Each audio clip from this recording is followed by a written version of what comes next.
L'année 2020 correspond à l'an 5170 du calendrier amazigh. Le nouvel an amazigh, appelé par les populations berbères Yennaïr, est fêté par les populations d'Afrique du Nord depuis la plus haute antiquité. C'est à l'initiative de l'Académie berbère, qui est une association culturelle ayant son siège à Paris, que fut fixé le calendrier berbère en 1980. Le point de départ de ce calendrier fut décidé comme étant l'an 950 avant Jésus-Christ. Cette date correspond au début du règne du pharaon Sheshonq I, connu par les populations berbères comme étant Sheshnak, originaire de la tribu des Mchaoucha, du pays des Lebou. Les Lebou, c'est ainsi que l'on désignait dans l'Antiquité les habitants de l'Afrique du Nord. En fait, pour l'initiateur de ce calendrier, c'est Ammar Negadi, c'est l'origine berbère de ce pharaon qui a déterminé ce choix et rien d'autre. Or, faire commencer le calendrier amazigh par l'accession au pouvoir d'un chef militaire berbère ayant fait un coup d'État pour devenir pharaon à la place du pharaon, lui-même berbère, c'est faire un raccourci de l'histoire des Amazirs. C'est aussi énoncer une contre-vérité historique, dans la mesure où la population d'Égypte et ses pharaons étaient berbères et se reconnaissaient comme tels, puisque depuis les temps les plus reculés, la population d'Égypte, donc de ce pays, se définissait comme étant des Misra. Misra, Mis en berbère veut dire fils, et Ra fait référence au dieu soleil. D'ailleurs, dans la langue arabe, on appelle l'Égypte, on l'appelle Misra. Donc, cette population d'Égypte vénérait le même culte du bélier que ses frères de l'Ouest. En effet, la berbérité de l'Égypte des pharaons se vérifie aussi bien sur des considérations géographiques, archéologiques, linguistiques, qu'historiques et religieuses. Alors, sur le plan de la géographie et de l'archéologie, les appellations d'origine de lieux, des noms de lieux ou de cours d'eau renvoient généralement à l'identité de leur population. Ainsi, en Égypte pharaonique, certains de ces noms trahissent leur origine berbère. Il en est ainsi par exemple de Assouan. Assouan, qui veut dire en berbère « ils ont bu » et qui se dit « Assouan », ou alors l'oasis de Siwa, « Iswa », il a bu. De même que de Tinis, qui est la capitale de l'Égypte antique, durant la période allant de moins 3150 à 2700 avant Jésus-Christ. Et dont l'appellation est à rapprocher de la ville de Ténès, qui est située à environ 250 km à l'ouest d'Alger, ou même de la capitale de Tunisie, Tunis. Ce terme, Ténès ou Tunis, veut dire bivouac ou campement. En berbère, évidemment. Le troisième pharaon de cette période, dite Tinnite, porte le nom de Djer, dont l'étymologie pourrait être en relation avec le Djebel Djerjer, Djurdjura, Djerjer, qui veut dire grand, Djer, grand, ou avec le cours d'eau d'Algérie, se trouvant un peu au sud de, environ 70 km au sud d'Alger, qui est le Oued Djer. Pour ce qui est du plus long fleuve du monde, Werner Vichitzi soutient que Nil est une appellation d'origine berbère.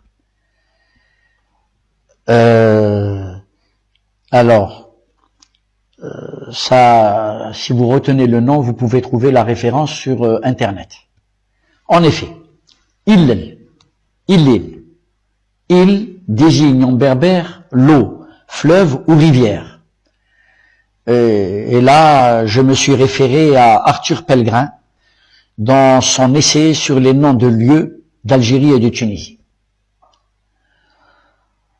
Dans leur ouvrage Des chars et des tifinards, Yves et Christine Gauthier indiquent que je cite, que plus de 6000 sites rupestres, gravures et peintures, inscriptions libico-berbères comprises, ont été localisés depuis l'Antiquité jusqu'à la mer Rouge et de l'Atlas saharien jusqu'au Sahel. Je ferme les guillemets. Ces chercheurs font remarquer que, je cite, quelques sites très dispersés sont recensés dans le désert libique. Mais il faut aller jusqu'à la vallée du Nil pour observer à nouveau des densités plus élevées de sites dont beaucoup apparaissent dans un contexte pharaonique. Je ferme les guillemets. Allant dans le sens d'une corrélation entre les gravures rupestres et la langue berbère, ces mêmes chercheurs relèvent que, je cite, art rupestre, monuments et langue et langage suivent plus ou moins les mêmes règles de distribution en établissant des relations entre les auteurs des figurations, les défunts et les locuteurs de langue berbère. Je ferme les guillemets. Il souligne également que, et je cite, les inscriptions libico-berbères sont parmi d'autres d'excellents indicateurs de présence de ces populations car elles définissent, mieux que les textes historiques, les limites de ce domaine berbérophone à travers les âges. Je ferme les guillemets. Ce qui montre l'absence de frontières cultuelles parmi les populations berbères de ces temps reculés, c'est la figuration du bélier à disque ou à sphéroïde, qui fut l'objet d'un culte depuis le néolithique dans toute la partie nord de l'Afrique. Alors, Gabriel Germain souligne que toute l'Afrique septentrionale a vénéré le bélier bien avant les temps historiques. Donc, Gabriel Germain, c'est dans le culte du bélier en Afrique du Nord. Alors, sur le plan de la langue, de l'histoire et de la religion, la langue berbère est restée fortement implantée en Algérie et au Maroc grâce à son ancrage montagneux. Elle a néanmoins subi de très fortes influences dans le reste de l'Afrique du Nord géographique, du fait de son frottement avec d'autres civilisations au fil des siècles. Alors, à titre d'exemple, on peut citer Augustin Berg, qui est le père de Jacques Berg, qui disait en 1910 du village de Frenda, qui veut dire en berbère Frenda, ils se sont cachés là. Alors voilà ce qu'il disait, un hameau berbère achevé de s'arabiser. Les éminents égyptologues que sont Desroches Noblecourt et Guy Rachet ont confirmé l'existence d'une dominante de langage libico-berbère dans l'Égypte des pharaons. Jean-François Champollion a été jusqu'à donner, par intuition, l'étymologie du cartouche de Ramsès, qu'il déchiffra en inversant le nom Mis et Ra. Il comprit que le mot Mis avait un rapport avec la filiation. Bon, mais sa méconnaissance du berbère ne lui a pas permis de donner l'étymologie du plus prestigieux des pharaons, qui s'appelait Akhenaton. Alors, ce qui est là, en fait, Akhenaton, c'est la déformation grecque de Enki Adon. Enki, c'est je suis en berbère. Donc, je suis Adon. Adon, c'est le dieu soleil. Adon à son coucher, Et donc, Enki veut dire en berbère je suis, alors que Adon fait référence au dieu soleil dans la cosmogonie égyptienne et au seigneur Adonai après l'Exode chez les Hébreux. D'ailleurs, le Talmud confirme que le mot Enki veut bien dire je suis. Le Talmud le considère d'ailleurs comme étant le mot des mots. Pourquoi? Parce que lorsque dans la Torah, Dieu s'adressa à Moïse, Yahvé, Dieu donc, s'adressa à Moïse, il lui dit Enki, Yahvé Alehoka, je suis Yahvé, ton Dieu. Et donc, étant le premier mot prononcé par Dieu à l'intention de Moïse, c'est pour ça que le Talmud dit que c'est le mot des mots. Alors, l'origine berbère du mot Enki ne fait aucun doute, dans la mesure où c'est la population et le langage qui précède la religion et non l'inverse. Et les Hébreux, avant de partir en terre de Canaan, ils étaient en Égypte. Donc, il y avait une forte dominante de parler berbère en Égypte. D'où le mot Anki, qui veut dire je suis. Le fait qu'un pharaon de l'importance de Amenhotep IV change son nom en Anki Adon, je suis Adon, montre que le berbère était bien utilisé dans le langage courant de l'Égypte des pharaons. Le mot Amen, qui veut dire en berbère les eaux, fait référence à l'océan primordial, duquel est né le dieu Amen-Ra, et non pas Amon-Ra, dans la cosmogonie égyptienne. Il n'est donc pas étonnant que l'on retrouve le mot Amen chez certains pharaons de la plupart des dynasties. Lorsqu'il déchiffra les hiéroglyphes, Champollion a constaté que celles-ci s'écrivaient sans voyelles, comme l'arabe et comme l'hébreu. Ceci impliquait que Amon pouvait se lire aussi bien Amen, Amin ou Amun. Alors, la sacralité de l'eau, mise en relation avec le fait que dans la Torah, Moïse demandait à ses fidèles de ponctuer ses prières par le mot Amen lors de la sortie d'Égypte, nous permet de déduire que c'est bien d'Amen qu'il s'agit et non d'Amon. D'où la nécessité de revoir l'écriture du dieu Amon en Amen et le nom du pharaon Toutankhamon en Toutankhamen. Pour ce qui est de la ville antique de Memphis, qui est l'appellation grecque, sa transcription en hiéroglyphe donne Mennefer, ce qui en berbère donne Amen-Efer, c'est-à-dire caché ou à l'abri des eaux. Cette étymologie rejoint la légende, reprise par Manéthon. Manéthon qui est un prêtre et historien des dynasties pharaoniques,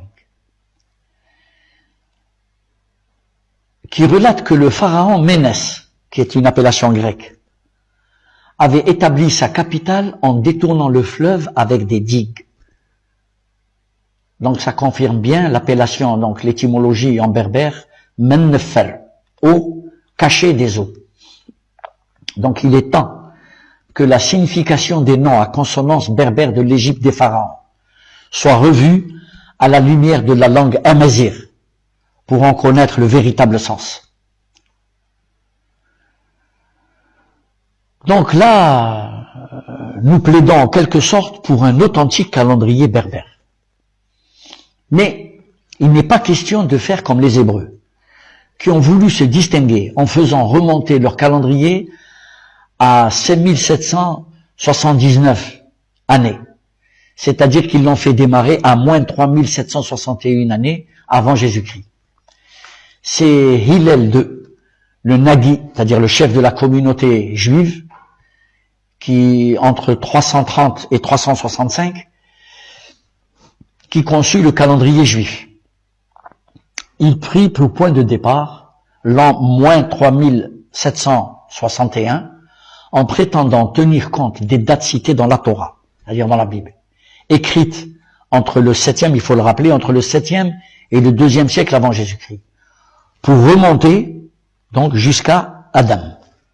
Ça, c'est c'est sa thèse. D'ailleurs, dans son élan, il a même été jusqu'à affirmer que le premier jour de la création du monde, c'était le dimanche 6 octobre, moins 3761 du calendrier julien. En revanche, le calendrier des Berbères égyptiens a été conçu aux environs de 3150 avant Jésus-Christ, c'est-à-dire durant la période Tinnite. Il est la première réalisation connue de l'application des nombres à des observations précises, dont nous gardons à ce jour le témoignage. Il est le résultat de 50 années d'observation réalisées sur les intervalles entre les crues fluviales du Nil par les astronomes berbères d'Égypte. Ces calculs aboutirent à déterminer que l'année comportait 365 jours. Le cycle de l'agriculture étant conditionnés par les crues du Nil. Il a donc fallu à ces astronomes un siècle pour se rendre compte que leur calendrier comportait une légère erreur, c'est-à-dire 6 heures sur 365 jours. Regardez la précision. Puisqu'au bout de 100 ans, le décalage de saisons, que les saisons c'était les saisons inondations, semailles et moissons, était de 25 jours. Et donc c'est ce qui a fait que l'ingéniosité de ces astronomes leur fit découvrir une autre méthode pour corriger cet infime décalage. Sous la latitude de Memphis, donc à Mennefer, ils observèrent que le lever héliaque de Sirius, qui est appelé à l'époque Sotis, coïncidait avec le début des crues du Nil. Ainsi, la prévision exacte du cycle agricole était-elle préservée. Et c'est un savant formé à Alexandrie, il s'appelle Sosygène, qui fut chargé par Jules César de la réforme du calendrier en l'an 46 avant Jésus-Christ. Alors, cette réforme consista à ajouter un 24 février bis tous les 4 ans. Donc voici pour le calendrier dit julien, mais qui doit tout aux berbères égyptiens. Le calendrier dit grégorien, en usage à ce jour, n'en modifie pas, ne serait-ce que d'une seconde, l'exactitude.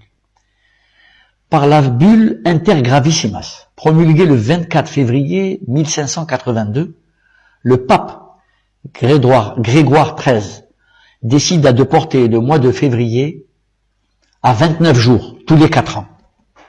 Voici pour le calendrier qui accourt de nos jours et qui doit tout à la civilisation berbère d'Égypte. Cette civilisation connut très tôt l'année de 365 jours et un quart, ainsi que la division du jour en 2 parties de 12 heures chacune. De même que le système de calcul par 10 et par 12, l'ensemble 60, incluant la division en 360 degrés, la division du cercle en 360 degrés, le degré en 60 minutes et la minute en 60 secondes. Alors, nous en arrivons à la proposition pour marquer l'an 1 de ce calendrier berbère. Je pense que le Haut Commissariat à la Mazérité devrait se pencher sur ces données historiques, géographiques et linguistiques pour déterminer de façon objective l'an 1 du calendrier berbère.